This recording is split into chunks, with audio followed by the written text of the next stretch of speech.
I wanted to show you what to do with if you need to actually change the yarn. If you see here, look at this. There's a knot in the yarn. This is not uncommon and common with pretty much any yarn. Well, I shouldn't say any yarn, but you know, with most like commercially produced yarns, there sometimes will be a knot. Now it's a pretty secure knot, but this is I just would prefer it to be a little bit more secure, so I'm going to show you how I do that when I get a random knot in the yarn. So you can see I've already wrapped quite a few pegs, but I'm going to actually let a few of them unravel. So I'm just going to hold that, and I'm going to go back probably about 3 pegs until you can see that's about the length between the end of the knot. And then I'm just going to secure that one, so that way it doesn't come undone. And it's kind of hard to do when you're not finished wrapping, but I have a reason for it. I'm just going to cut the knot out, so that way basically this will end up hanging inside, and then I'm going to show you how to make the next one. If you wanted to, you know, if you were using just 1 strand of yarn, you would do it the same, but I'm using 2 strands of yarn. I'm not going to cut the gray yarn. You don't have to.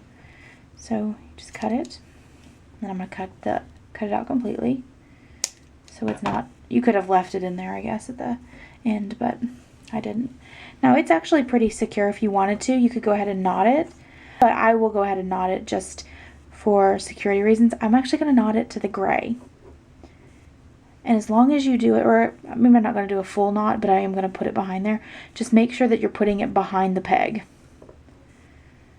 So that way it doesn't, let's see, it's on the back side of the peg there, where it is. And I'm not even going to knot it all the way. I'm just basically making like a one little thing, and I'm not going to do it twice. So I could actually get that out of there if I needed to. All right, now. So I would basically, if I just kept going, I would only be wrapping with this gray, but you know, I want it to have both colors, of course. So I'm going to just make another slip knot.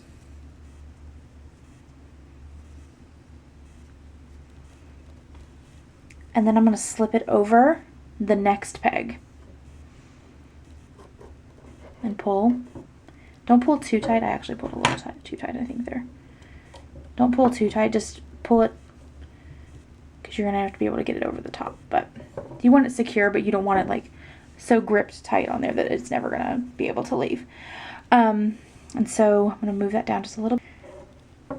Okay, so once you've put the slip knot on there, once you've put the slip knot on the peg, I'm going to go ahead and just sort of move it down just a little bit, and then I'm going to wrap the gray yarn around that peg, and I'm going to pick up the white yarn. You're going to use the working strand, not the little tail. Okay?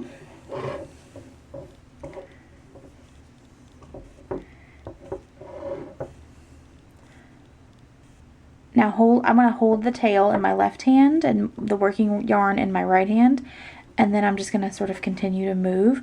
The reason I hold on to the tail is it's going to want to go out, and I just find that it looks just a little neater if I just hold it right in the back of the peg.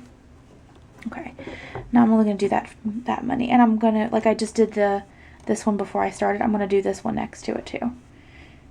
It'll just secure it just a little bit more, so I don't have to worry about it as much when I'm going around the loom. Okay, and then you'll just continue wrapping. Okay, so I've actually worked a few more rounds, and I wanted to show you what to do here to finish this, like, changing of the colors off. It's on the back of the brim, so technically I wouldn't have to do anything because of its placement, but I wanted to show you what to do, just in case you have this problem, you know, not on the in the inside of the brim. So what you're going to do is, you could wait till the end, but I would go ahead and do this, especially if it's on the brim. I would go ahead and do it. So basically, we're just going to move the yarn. So I'm going to take a tapestry needle and just go ahead and work it in. Now you can see this is the old stitch and this is the new one. And normally it would just go in with this other yarn had we not cut it. But obviously we cut it. So what I'm going to do is I'm just going to insert my needle under that loop there in the next one. And there you go. And see, and now that area looks just like the rest of them. And then you can knot it if you want to. You can pull it as tight. Don't pull it too tight, but just pull it to where it's the same length as the gray. And then you can just knot it. And then you just weave in your ends. I'm not going to make a full knot, like a box knot or whatever, because when you do the brim, when you fold it for the brim, all of this gets kind of hidden away.